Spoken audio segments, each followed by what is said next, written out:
오늘 하나님의 말씀 요한복음 5장 10절로 12절입니다. 제가 읽습니다. 유대인들이 병 나은 사람에게 이르되 안식일인데 너가 자리를 들고 가는 것이 옳지 아니하니라.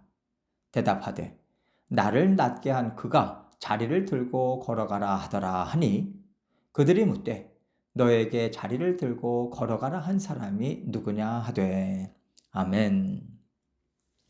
하나님께서 예수님과 함께 이 땅에서 이루신 모든 일들은요, 하나님 나라가 이 땅에 임했다는 것을 알게 해서 어떤 순간에도 소망을 갖고 살게 하기 위해서입니다. 하나님께서 예수님과 함께 이루신 구원은 사람들에게 생명을 주고 진정한 만족과 평안을 주기 위해서이지, 이 땅에서 예수 그리스도를 받아들였느냐 아니면 예수님을 핍박하고 정죄하였느냐 이걸 가지고 심판하시는 것이 하나님께서 구원을 주신 목적이 아니에요. 그런데 오늘 말씀에 나오는 유대인들, 즉 제사장들이나 서기관들이나 바리새인들은요, 하나님께서 그들에게 주신 성전과 율법을 가지고 무엇이 죄인지를 찾아내는 일에 사용하고 있습니다. 하나님과는 정반대의 모습을 보이고 있는 거죠. 이 얘기는 세상을 보는 관점이 다르고 하나님께서 주시는 말씀과 베푸시는 구원을 바라보는 방향 또한 하나님과 완전히 다르다는 거예요. 지금 38년 된 병자가 자리를 들고 걸어간 사건만 하더라도 유대인들의 관점이 하나님과 얼마나 큰 차이가 있는지가 확연히 드러나고 있습니다. 오늘 본문 10절 말씀을 보겠습니다. 유대인들이 병 나은 사람에게 이르되 안식일인데 너가 자리를 들고 가는 것이 옳지 아니하니라.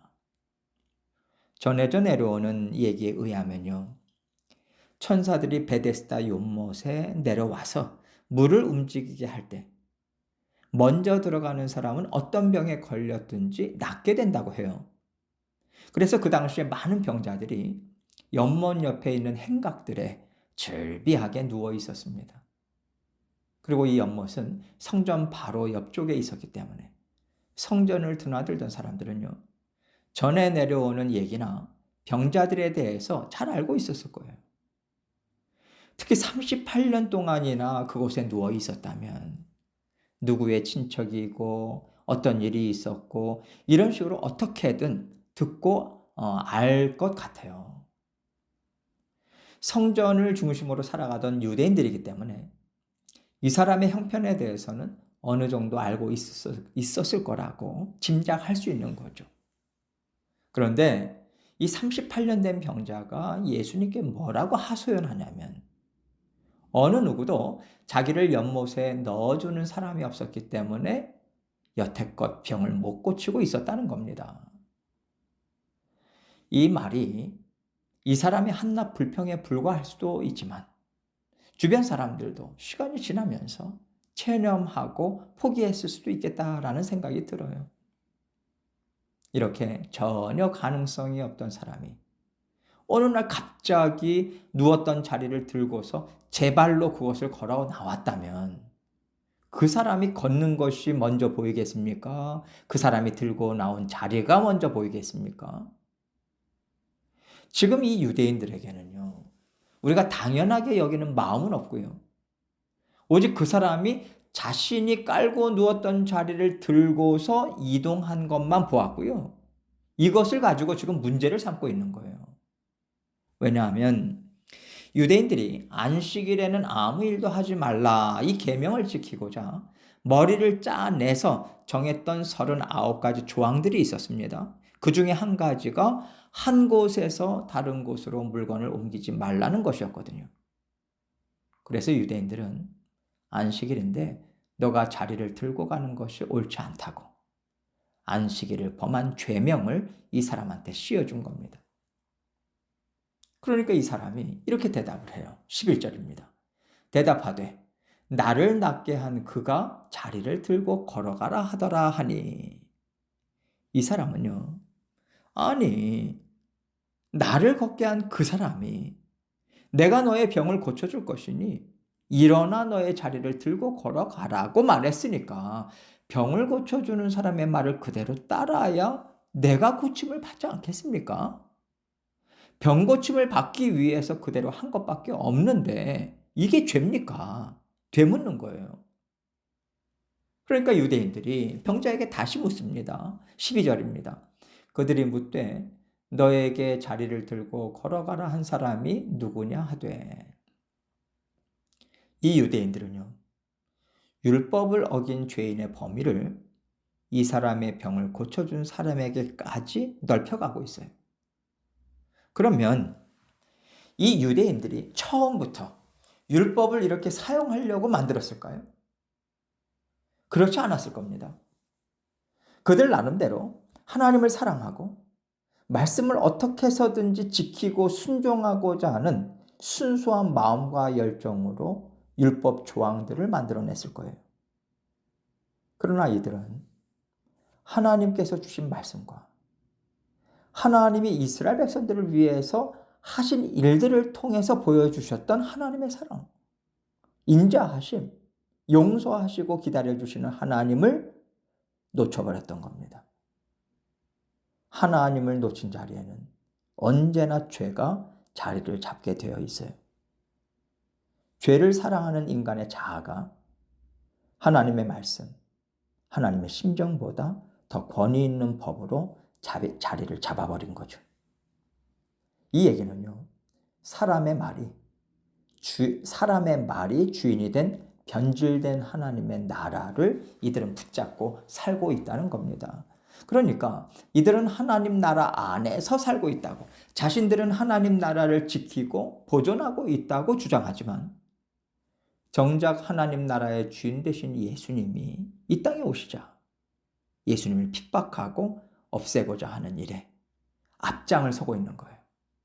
사람의 말로 하나님의 말씀을 가로막는 일을 열심히 하고 있는 거죠. 사람의 말이 주인이 되어버린 사람들은요, 하나님의 긍휼과 사랑과 인자하심, 오래 참음으로 사람의 영혼과 인생을 보고자 하는 것이 아니라 하나하나 재단하듯이 사람을 봅니다. 하나님께서 어떤 사람에게 놀라운 일, 정말 기쁜 일을 하셨어도 그 안에 어떤 잘못이 있나? 이걸 자꾸만 들여다본다는 거죠. 생각해 보세요. 38년 동안 누워만 있었던 병자가 자리를 들고 제 발로 걸었습니다. 사람이라면 당신이 걷다니 얼마나 좋은가. 정말 잘 됐다. 손을 붙잡고 뛰고 기뻐하는 것이 보통 나오는 반응 아닌가요? 그런데 율법주의자들의 마음은 냉랭하게 그지없었고요. 시선은 차가웠죠.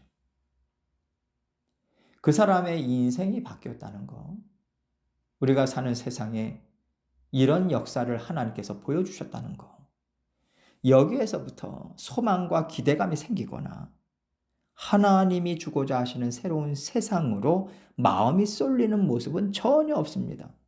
오히려 지금 율법의 몇 번째 조항을 너는 어겼다, 이것으로 기쁨을 가로채버려요.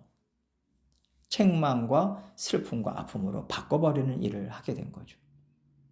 그래서 영적으로 건강하다는 것은요, 하나님께서 하신 일을 있는 그대로 받아들일 수 있는 심령이라고 생각합니다. 슬픈 일을 보면 함께 슬퍼하고, 기쁜 일을 보면 함께 기뻐할 수 있는 것이 마음이 건강한 사람들이잖아요. 영도 마찬가지입니다. 그래서 만약에 우리가 어떤 일을 보고 자꾸만 정죄하고 그건 잘못됐고 옳지 않다는 생각이 먼저 앞선다면 내 마음이 혹시 단단해진 것은 아닐까 살펴볼 필요가 있어요. 그렇다고 해서 잘못됐다고 말하는 것이 무조건 다 나쁘다는 뜻이 아닙니다. 우리는 하나님의 말씀으로 항상 분별하고자 애를 써야 하는 사람들이니까요. 그러나 하나님의 뜻이 아무리 선하더라도 우리가 하나님의 일을 이룰 때 하나님 나라와 하나님 백성들을 사랑하고 존중하는 마음으로 함께 하느냐, 그렇지 않고 정죄하고 무시하는 단단한 마음으로 하느냐에 따라서 전혀 다른 방향으로 나갈 수 있다는 것을 알아야 돼요. 예배를 드리든 선교를 하든 전도를 하든 봉사를 하든 항상 사랑과 존중의 마음을 담고 있다면 우리는요, 하나님이 하시는 일을 보면서 기뻐하고 감사하고 즐거워하는 건강한 심령을 가질 수 있다고 생각합니다. 하나님께서 우리에게 주신 구원은요, 소망을 주고 기쁨을 주고 죄를 씻어내고자 주신 겁니다. 이 하나님의 선하신 뜻을 우리 마음에 담고 순종하고자 애를 쓴다면 적어도 우리의 마음이 단단히 굳어지고 냉랭해지지는 않을 거예요. 그래서 아름다운 성도의 삶을 살고 아름다운 교회를 이루어가기 위해서는요, 하나님께서 하신 일을 기뻐하고 즐거워하는 것이 정말 중요하다고 생각합니다. 하나님께서 우리에게 주신 구원은 우리의 연약함과 부족함, 죄성에도 불구하고 우리를 잠잠히 사랑하시는 그 사랑으로 베풀어 주신 거거든요. 우리가 이 사랑을 기억하고 있으면 이기적인 욕심이 꿈틀거릴 때 하나님의 말씀으로 다스릴 수 있지 않을까요? 이 사랑을 기억하고 하나님의 선하신 뜻에 동참할 때 주의 몸 된 교회도 구원의 삶도 성령께서 이끄시는 대로 부드럽게 움직일 수 있는 생명력으로 충만해지리라 믿습니다. 하나님은 우리를 언제나 사랑하고 계세요. 그 사랑이 구원의 본질이기 때문에 우리도 이 마음을 놓치지 말아야 합니다. 항상 하나님께서 주신 구원을 마음에서 깊이 누리고 풍성한 구원 여정 힘있게 살아가시는 저와 여러분이 되시기를 주님의 이름으로 축원합니다.